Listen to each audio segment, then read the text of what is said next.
Dito guys, hindi ko agad namukaan kung sino tong mga to. Tapos nagulat ako sa sinabi nito. Kahit ito ba yung picture kayo? Dapat siya lalo na. Gagi si ano ba yan, boy? Boss, si Kerax ba yan, si Raichu? Raichu boy, Raichu. Raichu? Oh, shoutout sa Xerox yan. Tapos ito si Renny Jade. Oh, si Renegade yan. Sino lalaban sa inyo? Si Raichu. Ako boy, ako. Ikaw lalaban? Putik na yan. Ba't hindi si ano? Si Raichu? Pahinga muna ako ngayon pre. Nasagasaan pa ako ng e-mic eh. Ah. Dumahin natin eh. Ah? Oh, malakas ako pre. Dumudurog talaga ako eh. Oh, Malakas game. yan, malakas. Tara. Guys, kalaban ko ngayon, Renny Jade, content creator. Galing pa ng Quezon Province. Baka di mo yung boss, pagkatalo ko sa... Di ako ganun. Ano, start na. Beatrix ang ginamit niya kaya hindi ako masyadong nahirapan nung una. Sa katunayan nga niyan na first blood ko pa siya. Alam kong binabasa niya palang yung galawan ko kaya hindi ako pwedeng magpakampante hanggang dulo. Bawat bitaw niya ng rockets naiiwasan ko. Kaso nga lang sa sabayan namin na to parehas kaming naglaho. Medyo napapangiti na siya sa part na to. Ang iniisip niya magiging patas na ang laro. Subalit magugulat siya ngayon sa susunod na hakbang ko. Nagpanggap kasi ako ditong natatakot para ako'y habulin niya. Gustong-gustong lumapit habang ako lumalayo sa pagkaipit. Umatras na siya sa part na yun guys kasi alam niya sigurong bumubuelo na ako. Sa muli naming pagtatagpo pinaramdam ko sa kanya ang pagiging kabado. Hindi ko sana siya papasukin pero bigla akong naisip ano kaya kung siya ay aking pakabahin. Tinulak ko lang at hindi ko ginawang pitasin. Sapat nang malaman niya na anytime pwede ko siyang lusubin. Sa pagkakataong ito hindi ko siya makita sa mapa kaya alam kong nandyan lang siya. Buti na natili akong agresibo at laging nakahanda. Malas niya lang kasi tinamaan pa siya ng aking sibat at doon ko na siya pinagararat-rat. Habang nagkikrill ako ng minions niya, naisipan ko siyang isurpresa. Alam niyo kung ano yun ay ang pasukin siya sa loob ng base niya. Imbis na siya ay nalungkot, labis niya pa yung ikinatuwa. Subalit biglang tumigil ang aking mundo nang mamihasa na ako. Pumasok kasi ako sa part na to kahit hindi sigurado. Kita nyo naman nakawin siya lang. Kaibigan pa. Kinabahan ako sa sinabi niyang yun kaya nagdoble ingat ako. Akin siyang inultihan at saktong-sakto ang pagtama. Yun nga lang nag-windchillan agad kaya napatras ako bigla. Aray ko! Yun na yung huling beses na magpapapitas ako sa kanya. Parehas na kaming nakawindchillan. Ewan ko na lang kung siya pa ay uubra.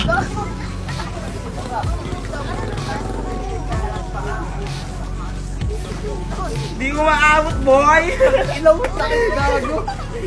Sayang. Ay, kita ka nga. Ilan minutes na? Pag 20 minutes pa nakakalimutan. Ayan na nga, ayan na nga, ayan na nga. Ayan na nga, ayan na nga, ayan na nga.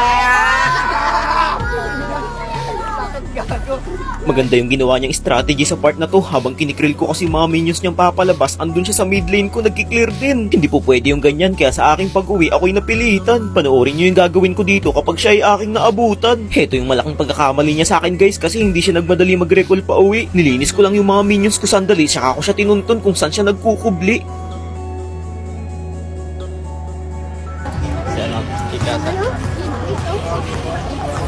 Ay, gago.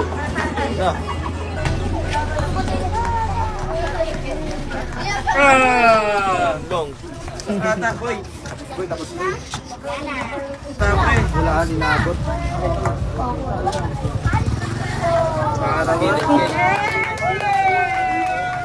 Takas guys. Asin, pagbeya.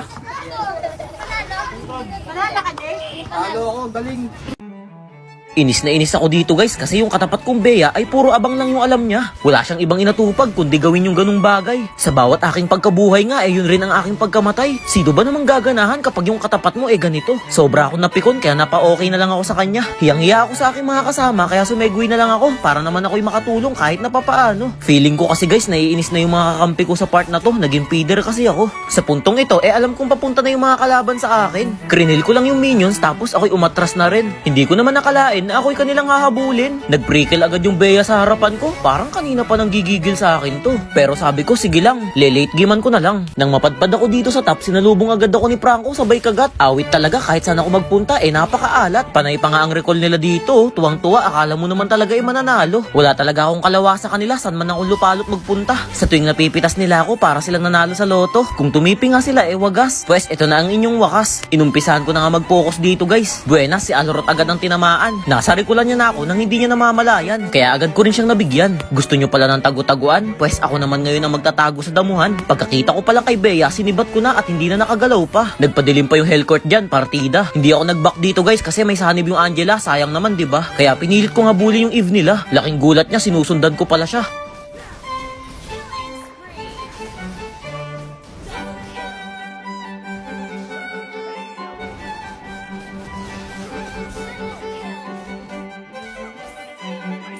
Oops, TP muna.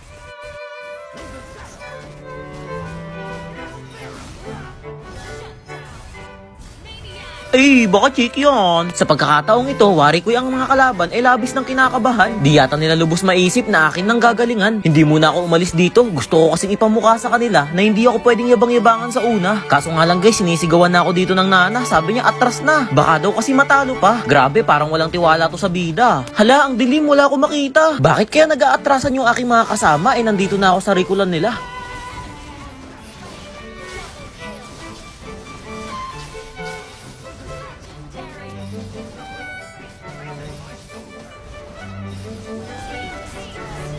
Medyo napasobra ako dito guys, nakawinchalan pala yung Beatrice. Pahamak yung Angela, nakakainis. Kasalanan ko rin kasi hindi pa ako bumalik. Buti na lang may magdedep pa sa amin, yun ay si Berelik. Nang makuha namin yung Lord guys, sabi ko i-end namin. Tignan nyo, nagbabay na nga ako. Kaso nga lang guys, parang napahiya ako dito. Sumanib ba naman kasi agad yung Angela? Alangan namang sayangin ko, diba? Wala tayong ibang no choice kundi pumasok. Savage nga sana guys, kaso minto yung screen ko, nakita nyo ba? Ubus sana, naglag lang talaga. Tapos guys, ang pinakamatindi pa dito, nagkaubusan kaming 5. Walang natira sa amin at masasabi kong pulbos talaga. Umay naman, nakakawalang gana. Mabubuhay kami 40 segundo pa. Tapos eto pa, nagsusurrender na yung aking mga kasama. Napakasakit sa mata. Ang aga nga ng selebrasyon ng kalaban, nagsasaya na. Ang lakas ng lagabog ng dibdib ko dito guys. Sobrang kabang-kaba ako, baka matalo na kami. Kaso nga lang guys, hindi nila tinangke yung Tore. Yun ang malaki nilang pagkakamali. Medyo naging kalmado na ako. Mabubuhay na kasi yung Karina sa loob lamang ng 3 segundo. At ayun na nga guys, dahil inantay pa nila ako mabuhay, uubusin ko sila dito.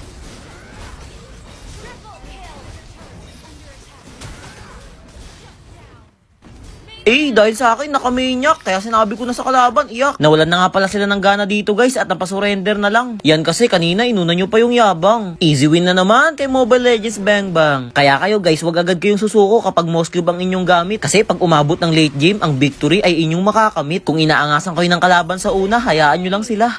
Grabe tong dumayo na to guys. Dapat pala hindi ko siya pinagbigyan sa hero na gusto niya. Hanap ka, Lods. Idol, pagbigyan mo ako sa hero natin. Kasi daw gumagamit ng MM. Pagbigyan mo ako sa ano kung Ang gagamitin mo? Karina.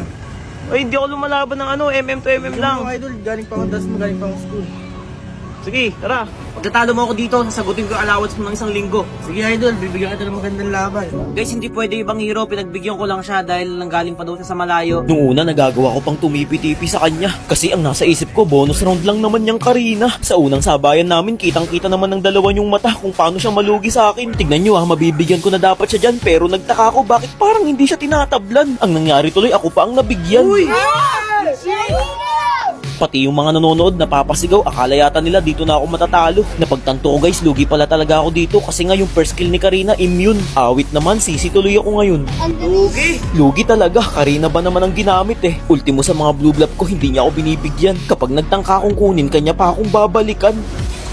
Sakit, gagi. Sobrang naging pider ako sa nakalaban ko na to. Isipin nyo, kahit saan ako magtungo, palagi niya ako natutuntun saan mang lupalop ng mundo. Halos mawalan na ako ng gana dyan. Feeling ko kahit anong gawin ko, hindi na ako mananalo. Level 15 na siya, level 11 pa lang ako. Kaya kung pasukin niya ako sa Tore, ganun na lang sa kanya kadali. Medyo nakakaramdam na ako ng pagkatalo sa part na to, pero nilaban ko pa rin hanggang dulo. Ang ginagawa niya kasing strategy, patago-tago lang sa damo, tapos lalabas kapag lumalim na ako.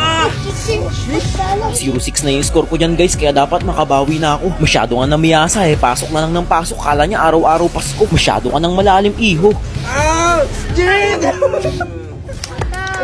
Pati pagde-def ko, pinapakailaman niya. Sunod ng sunod, kala mo talaga uubra. Kung kanina siya ang unang sumusugod, ngayon ako naman. Makikita niyo kung gaano ako kalupit sa sabayan. Umiinda na siya sa sobrang hapdi ko, late game na kasi Tapos dito nagkaroon ako ng tsansa para makrill yung mga minions sa midline niya. Gigil na gigil, gusto na namang lumapit sa bida. Nagkamali pa ako ng ginawa dito guys, sinisipat ko siya kahit naka-immune. Sa puntong ito, gugulatin ko sana siya, kaya yung mga item ko pinalitan ko ng iba. Nalito pa nga ako kung anong dapat kong tanggalin. Sa tingin nyo guys, tama kaya yung inalis ko yung Malefic gun tapos pinalitan ko ng Radiant Armor? Lumamang patuloy siya at parang yun pa yung naging daan para siya ay pumabor.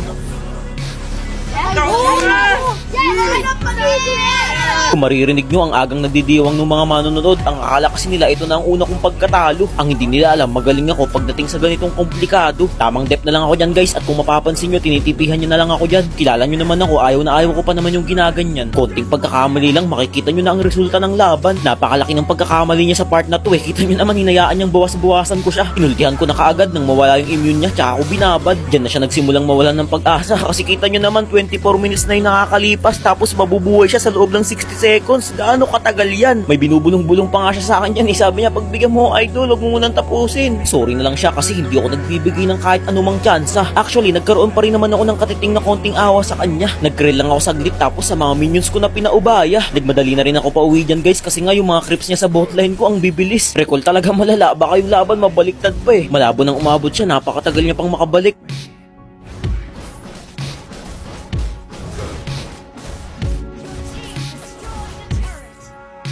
Talo. Sayang.